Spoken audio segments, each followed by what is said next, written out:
ಎಲ್ರಿಗೂ ನಮಸ್ಕಾರ. ನಾನಿವತ್ತು ಒಂದು ಹೆಲ್ದಿಯಾಗಿರೋ ರೆಸಿಪಿ ಮಾಡ್ತಾ ಇದ್ದೀನಿ. ಮೆಂತೆ ಮುದ್ದೆ ಹೇಗೆ ಮಾಡ್ಕೊಳ್ಳೋದು ಅಂತ ತೋರಿಸ್ತಾ ಇದ್ದೀನಿ.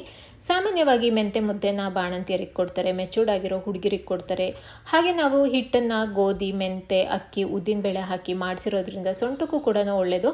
ಹಾಗಾಗಿ ಯಾರು ಬೇಕಾದರೂ ಕೂಡ ಮಾಡ್ಕೊಂಡು ತಿನ್ಬೋದು. ಸೊ ಮೆಂತೆ ಮುದ್ದೆ ಮಾಡಲಿಕ್ಕೆ ನಾನಿಲ್ಲಿ ಮೊದಲಿಗೆ ಒಂದು ಪಾತ್ರೆಯಲ್ಲಿ 1 ಕಪ್ಪಿನಷ್ಟು ಬೆಲ್ಲ ಕರಗಿರೋ ನೀರನ್ನು ಸೋಸ್ಕೊಂಡ್ಬಿಟ್ಟು ಹಾಕ್ಕೊಳ್ತಾ ಇದ್ದೀನಿ.